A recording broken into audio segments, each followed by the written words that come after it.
신앙 여정을 돌아보면 제가 생각했던 길과는 좀 다른 길로 하나님께서 인도해 오셨어요.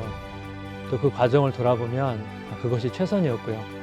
분립교회를 또 준비하는 과정에서 동일한 은혜를 좀 경험하고 있습니다. 교회 장소를 구하는 것부터 또 뭐 교육자를 선발하는 모든 과정 속에서 좀 막막하기도 하고 또 잘 구해지도 않아서 참 어려운 상황들이었는데, 돌아보면 또 하나님께서 또 가장 좋은 곳을 또 예비해 주셨고 또 좋은 사람들을 붙여주셔서 이 과정들을 통해서 하나님의 은혜를 지금 경험하고 있습니다. 저는 저희 지역에 세워질 분립교회가 두 가지 균형이 있었으면 좋겠다는 생각을 합니다. 하나는 좀 따뜻한 공동체였으면 좋겠고요. 또 하나는 따뜻할 뿐만 아니라 한 사람 한 사람이 그리스도의 장성한 분량까지 자라가는 그런 성장의 공동체가 되기를 바랍니다.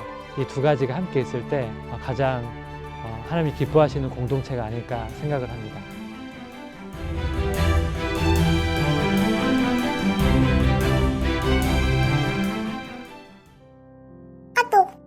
목사님은 언제부터 하나님을 믿게 되셨나요? 제가 처음 교회에 나가게 된 것은 초등학교 4학년 때부터예요. 뒷집 사는 친구를 따라가게 된 거죠. 저는 어릴 때부터 종교에 대해서는 좀 마음이 열려 있었어요. 그때 제가 의지하고 싶던 대상이 정확히 성경의 하나님은 아니었지만 막연히 신이라는 존재가 있을 거라고 생각했어요. 그래서 거부감 없이 교회를 다닐 수 있었죠. 그리고 고등학교 때 사형리를 통해 예수님을 영접할 기회를 얻었어요. 그 전에도 사형리의 내용을 몰랐던 건 아니에요. 내가 죄인인 것과 하나님께서 나의 구원자이심을 알고 믿었지만 사형리를 통해 영접할 기회를 얻게 된 것이에요.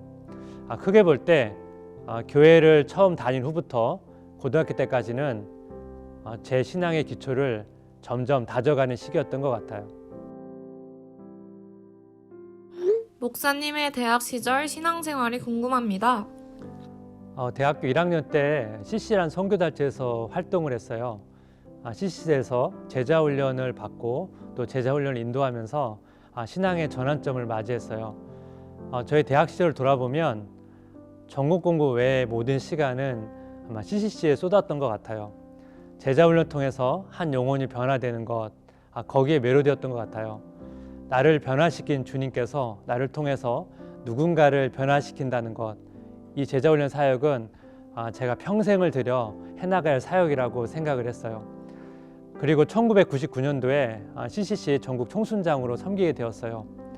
한 영혼에 대해서 몰두했을 뿐만 아니라 다른 캠퍼스, 한국 교회를 볼 수 있는 시간이었어요. 전국 대학에 있는 캠퍼스를 방문하고 캠퍼스의 부흥을 위해 기도했던 그 시간은 저에게 소중한 경험이 되었어요. 정광진 목사님께서는 회사를 다니시다가 신학을 공부하셨다고 들었거든요. 어떤 계기로 목회자의 길을 걷게 되셨는지 말씀해 주세요. 저는 학부 때 항공기계공학을 전공했어요. IMF 위기 때문에 전공을 살리지 못하고 컴퓨터 프로그래머로 IT 분야에서 직장 생활을 했어요. 대학 때부터 사람을 세우는 일에 제 사명이 있다고 생각했기 때문에 직장 생활을 하면서는 선교지에 나가서 전문 직업을 가지고 자비량 선교를 해야겠다고 마음먹었어요. 그리고 목사님의 권유로 신학대학원에 들어갔죠. 그런데 신학대학원 2학년 때 분당 우리교회와 이찬수 목사님을 만나게 되었어요. 분당 우리교회에서 사역을 하면서 선교에서 목회로 사역의 방향이 바뀌어서 지금까지 목회 사역을 해오고 있습니다.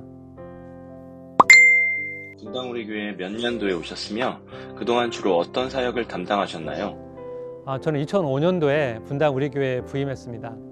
2006년 동안은 대학 청년부에서 사역을 했고요. 그 이후에 목양팀 사역, 교구 사역을 다양한 모습으로 하게 되었죠.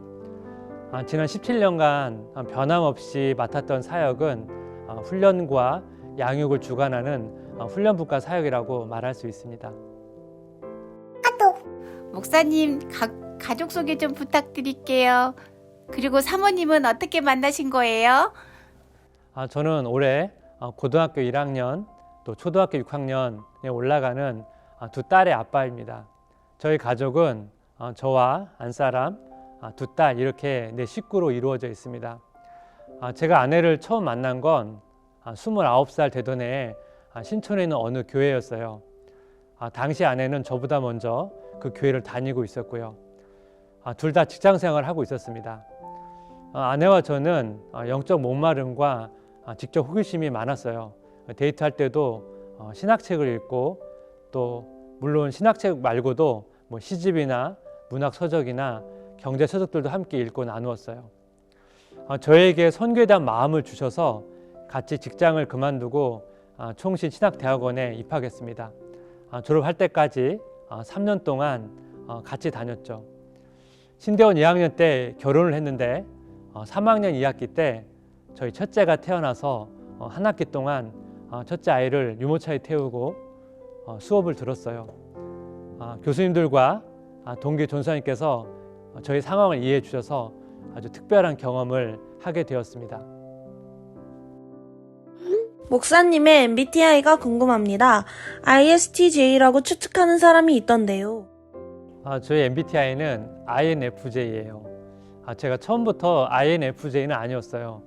아마 신앙 훈련을 받고 많이 바뀌면서 지금 현재 형성된 모습이 INFJ인 것 같아요. 그래서 제가 양면성을 많이 가지고 있어요. I이기도 하고 E이기도 하고 F이기도 하고 T이기도 하고요. 저는 어린 시절에 아주 외향적인 성향이었어요. 골목대장이라고 해도 무방할 만큼 동네에서 친구들과 어울리며 노는 걸 아주 좋아했습니다. 너무 깊이 들어가나요? 나이와 고향도 궁금합니다. 저희 나이는 올해 50입니다. 저는 어린 시절에 충청남도 강경에서 자랐어요. 고등학교 국어 선생님이신 아버지를 따라 강경에서 어린 시절을 보냈죠. 강경은 금강이 흐르는 아주 아름다운 곳입니다. 그 아버지를 따라 초등학교 1학년 때부터 고등학교 때까지는 대전에서 자랐습니다. 목사님에게 있어서 인생의 책과 또 인생의 그 영화가 무엇인가요? 저 인생책으로 두 권을 뽑을 수 있을 것 같습니다. 하나는 제임스 패커의 하나님을 아는 지식과 또 하나는 에든 토저의 하나님을 추구함이에요. 저는 이 두 책을 자주 반복해서 읽는데요. 이 두 책의 주제는 서로 비슷해요. 우리가 하나님을 오해하는 부분을 바로 잡아주고 또 하나님을 알고 싶은 열망을 불러일으키죠. 저 인생 영화는 없다고 해야겠네요. 왜냐하면 공포 영화를 제외하면 대체적으로 가리지 않고 골고루 보기 때문에 그렇습니다. 그래도 좀 좋아하는 분야를 고르자면 뮤지컬 영화나 역사나 인물을 다루는 영화를 좋아하는 것 같습니다. 지금까지 살아오시면서 가장 힘들었던 순간과 가장 행복했던 순간은 언제였나요? 살아면서 가장 힘들었던 순간은 지금은 추억이지만 어린 시절이 아닐까 생각합니다. 왜냐하면 간절히 원하는 만큼 신앙생활을 하지 못했기 때문이에요. 제가 처음 교회를 나가기 시작할 때 저희 부모님은 그 당시 신앙이 없었기 때문에 교회 가는 것을 허락하지 않으셨어요. 그래서 부모님 몰래 다녔죠. 신앙생활이 쉽지가 않았어요.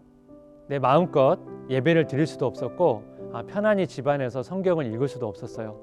게다가 저를 전도했던 친구도 교회를 떠났기 때문에 저로서는 많이 혼란스러운 시간이었습니다. 하나님을 깊이 만난 이후에도 사실 더 힘든 일들이 많았음에도 불구하고 제 어린 시절을 가장 힘들었던 순간으로 꼽게 되는 것은 그때는 제 신앙이 어려서 하나님을 신뢰하고 의지함으로써 어려움을 이겨내는 법을 잘 몰랐기 때문인 것 같아요. 가장 행복했던 순간은 하나님을 인격적으로 만난 것을 제외하고는 아내를 만난 것과 이찬수 목사님을 만난 것이 아닐까 생각합니다. 제가 아내와 결혼하자마자 분당 우리 교회에서 사역을 시작했기 때문에 두 만남은 연결되어 있어요. 저희 30대, 40대에 걸친 17년은 두 만남이 아니면 설명할 수 없을 것 같네요. 가장 행복했던 순간을 떠올릴 때 어떤 특정 사건을 꼽기보다는 지난 17년의 삶이 감사이고 행복한 순간이라고 고백할 수 있습니다.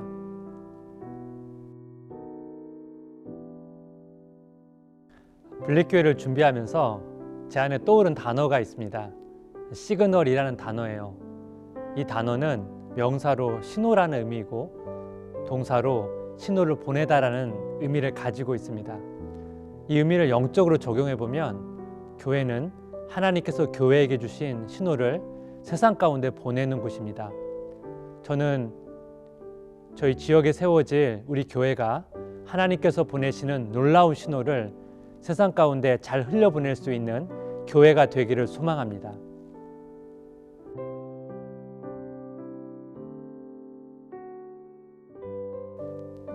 시그널이라는 단어를 이렇게 풀어볼 수 있을 것 같네요. Shalom in God and absolute love. 첫 번째, 하나님 안에서 누리는 평강입니다. 세상 사람들이 추구하는 문제가 없는 고요한 상태가 아니라 폭풍 속에서도 누리는 하나님의 평강입니다. 두 번째, 그분의 절대적인 사랑입니다. 우리가 비록 상대적인 사랑이 진리처럼 여겨지는 이 시대 속에서 살고 있지만 하나님께서 본래 계획하신 것은 절대적인 사랑임을 세상에 보여주어야 합니다. 시그널이라는 단어가 형용사로 사용될 때 귀중한, 아름다운이라는 의미를 갖고 있어요. 분립교회가 하나님 안에서의 평강과 절대적인 사랑을 세상에 보여줄 때 하나님과 세상에 귀중하고 아름다운 교회가 되리라 믿습니다. 저는 분립교회가 하나님께서 주신 이 놀라운 진리를 세상 가운데 흘려보내는 교회가 되기를 간절히 소망합니다.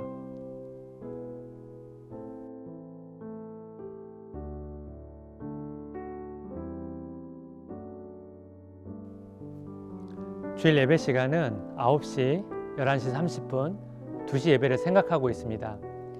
주일 예배 설교는 성경 본문이 바뀔 수도 있지만 현대를 사는 그리스도인들이 삶 속에서 경험하는 다양한 문제들, 또 여러 가지 회의와 허물한 주제를 성경적으로 풀고 싶습니다.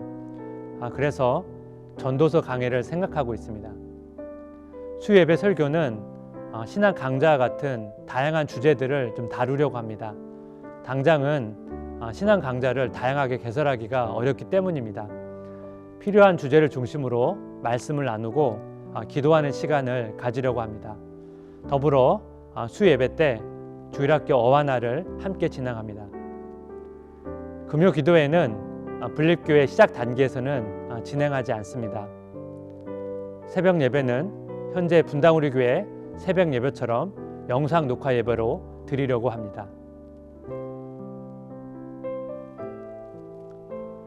주일학교 구성 및 운영에 대해서 말씀을 드리면 1세에서 3세까지 사무실에서 예배를 드리고 따로 부서를 운영하지 않습니다. 4세부터 19세까지는 3개의 부서가 있습니다. 4세에서 7세 유아 유치부, 8세에서 13세 어린이부입니다. 어린이부서는 1, 2, 3학년, 4, 5, 6학년으로 분리하여 예배와 반별 모임을 진행할 계획을 가지고 있습니다. 14세에서 19세까지는 중고등부입니다. 분당 우리 교회 주일학교에서 진행했던 프로그램을 저희 분립교회에 맞게 진행할 계획입니다. 수요일에는 어와나, 또 토요일에는 각 부서별 훈련 프로그램을 계속해서 운영할 계획입니다. 특별히 저는 어와나를 꼭 유지하고 싶습니다. 교리 교육과 말씀 암송이 유기적으로 짝을 이루어 진행될 뿐 아니라 게임을 통해서 즐겁게 공동체로 함께 모이기 때문입니다. 어와나에서는 게임을 할 때에도 그리스도인들답게, 그러니까 정직하고 성실하게 임하도록 훈련시켜 줍니다. 그래서 저는 어와나가 참 좋은 프로그램이라고 생각하고 이 프로그램을 꼭 유지하고 싶습니다. 대학 청년부 구성 및 운영에 대해서 말씀을 드리면 제가 분당우리교회 초기에 대학 청년부 사역자로 있었기 때문에 초창기의 운영 방식을 기초로 확장해 갈 계획입니다.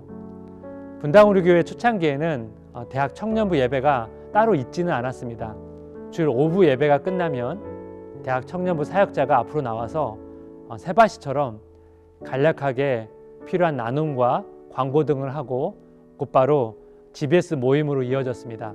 대학 청년부가 분리해서 예배를 세팅할 준비가 된다면 대학 청년부만을 위한 예배를 지원해 줄 계획입니다. GBS 모임은 현재 대학부, 청년부, 조이스의 나이 구분에 따라 조직할 계획입니다. 저희가 분립교회 참여 의사를 묻는 시기와 방법에 대해서 논의하고 있습니다.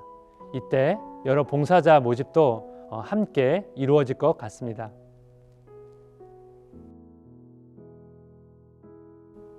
저희 지역에 있는 타교회 성도는 등록을 할 수 없지만 가나안 성도나 다른 지역에 있는 교회 성도는 등록을 할 수 있습니다.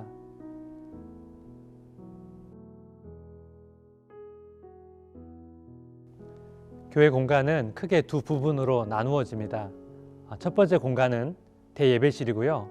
두 번째 공간은 교육관으로 조일학교 부서 예배실이 있습니다.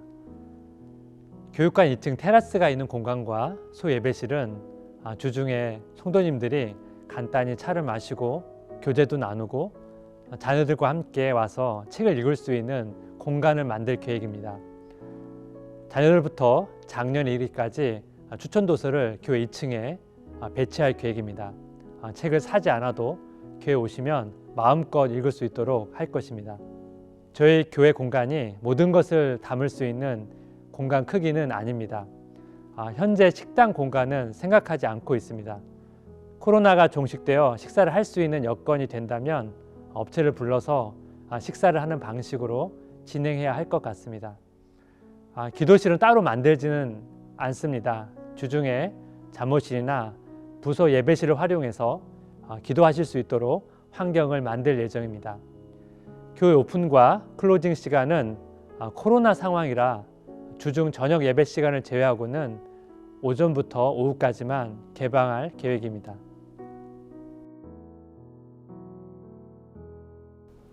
목사님 안녕하세요. 안녕하세요. 많은 성도님들이 새로운 분립교회에 대해서 궁금한 점이 너무 많을 것 같은데요. 그런데 오늘은 특히나 그중에서도 정광진 목사님의 중요한 비전을 담는 시간인 줄 압니다.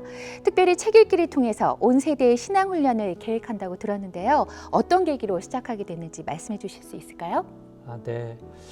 솔직하게 말씀드리자면 아이들이 아주 어릴 때에는 제가 바빠서 자녀 양육에 참여하지 못했어요.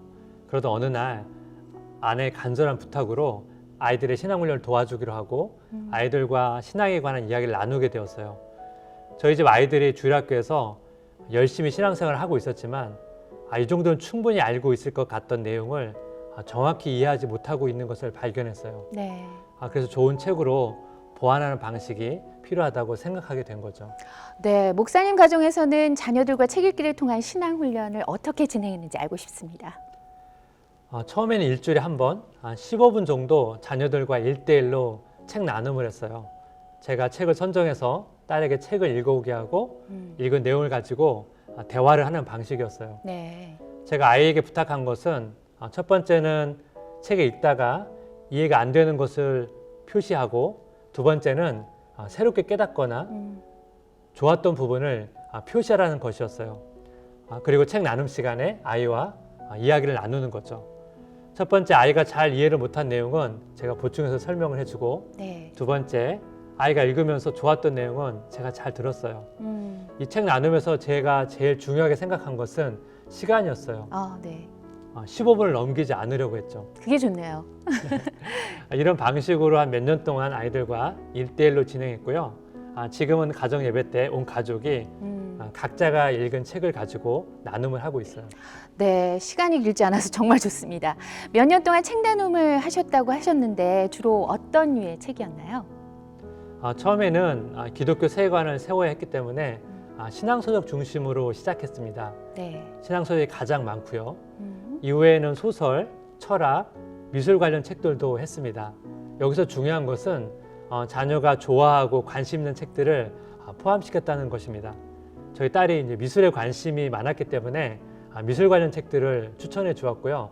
자녀가 너무 좋아했어요. 네, 목사님의 가정 안에서 이루어졌던 책 읽기를 통한 신앙훈련을 전 교회적으로 실시해야겠다는 생각이 드셨던 특별한 이유가 있을까요? 성도님을 신방할 때 자녀 이야기를 하게 되는데 자녀가 어릴 때는 교회를 잘 다니다가 지금은 다니지 않게 되었다는 이야기를 종종 듣게 되어요. 네. 자녀가 교회를 떠나게 되는 데는 여러 가지 이유가 있겠죠. 그렇죠. 그래서 어떻게 하면 이런 상황을 막을 수 있을까 고민하게 되었어요. 가장 기본적으로는 자녀에게 기독교 세관을 잘 정립시켜 줘야겠다는 생각을 했어요.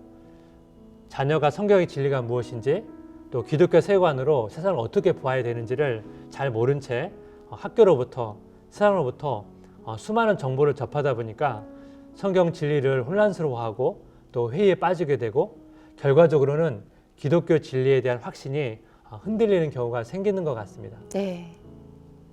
제가 책읽기 훈련을 하나의 훈련 방법으로 택한다고 해서 교회 신앙교육이 책읽기 훈련 위주로 돌아가는 것은 결코 아닙니다.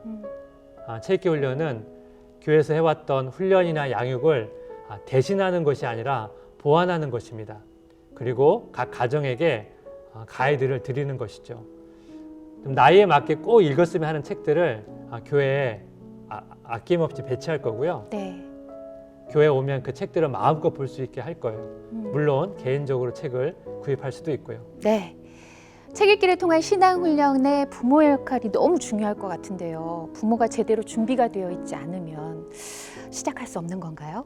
너무 어렵게 생각하지 않았으면 좋겠어요. 네. 간단하게 제가 저희 집 아이들과 했던 것처럼 궁금한 것, 또 좋았던 것을 묻고 답하는 방식도 좋고요. 네. 책의 핵심 주제를 한두 가지 질문을 던져서 대화를 해보는 것도 좋고요. 책에서 질문을 뽑아내는 게 부담스러운 성도님들도 계실 텐데요. 책 중에는 나눔 질문이 수록되어 있거나 활동 내용이 포함된 것들도 있어요. 이런 책들을 활용한다면 부모님께서 직접 질문을 하거나 설명을 하거나 답변할 필요 없이 자녀들이 스스로 점검할 수 있습니다. 책 나눔의 핵심은 부모와 자녀가 책을 통해서 깨닫고 느낀 것을 나누는 시간을 갖는 거예요. 그런데 그 시간을 좀 길게 따로 내려고 하면 꾸준히 지속하기가 어렵거든요. 맞아요. 그래서 한 15분 내로 형식에 구애받지 않고 책 나눔을 하는 것이 좋습니다. 저희 경우에는 가정 예배 때 감사 나눔과 책 나눔을 하거든요. 네. 온 가족이 동일한 책을 가지고 한 적도 있고 각자가 자신 정한 책을 가지고 나누기도 하죠. 부모가 특별한 준비를 하지 않으셔도 책 훈련은 가능합니다. 네, 책 읽기를 통한 신앙훈련은 책뿐 아니라 상황에 따라서 다양하게 진행을 할 수 있다고 하셨는데 구체적인 예시를 잠깐 들어주실까요?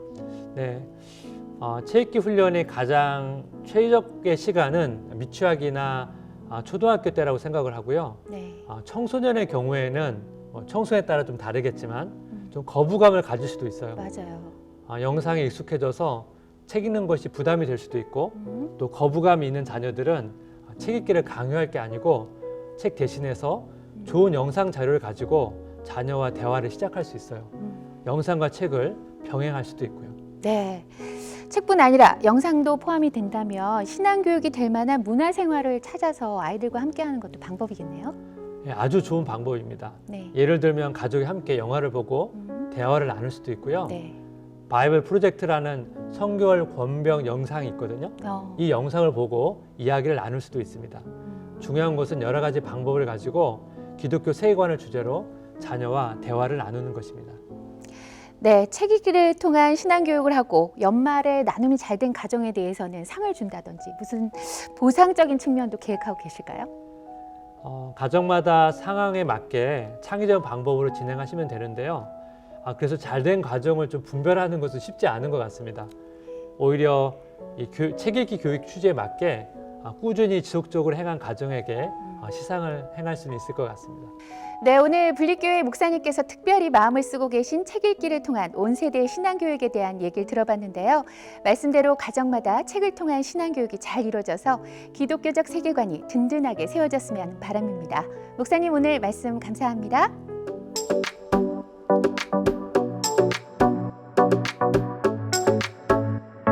은혜가 풍성하신 하나님을 경험하는 그런 예배가 살아있는 교회가 되기를 원합니다. 함께 지어져 가는 교회였으면 좋겠습니다. 하나님을 아는 기쁨과 이웃사랑이 실천하는 교회가 되길 원합니다. 식구 같은 교회였으면 좋겠다. 성도의 바른 행실로 하나님께 영광이 되는 교회였으면 좋겠습니다. 사랑이 넘치고 하나님께 칭찬받는 우리 교회가 되길 소망합니다. 따뜻한 교회였으면 좋겠다. 교회요? 제발 상식적이었으면 좋겠어요. 그 상식의 기준은 당연히 예수 그리스도 말씀입니다. 그때 세워지는 교회는요, 가고 싶은 교회, 손잡고 가고 싶은 교회, 친구랑 같이 가고 싶은 교회, 가서 마당 앞에서 그 빗자루질 청소하고 싶은 교회, 정말 가정 같은 교회, 돌아 나오면서도 다시 돌아서서 다시 가고 싶은 교회, 그런 교회였으면 좋겠네요. 맨날 가고 싶은 교회, 예수님 닮아가는 교회, 그런 교회가 됐으면 좋겠어요. 예!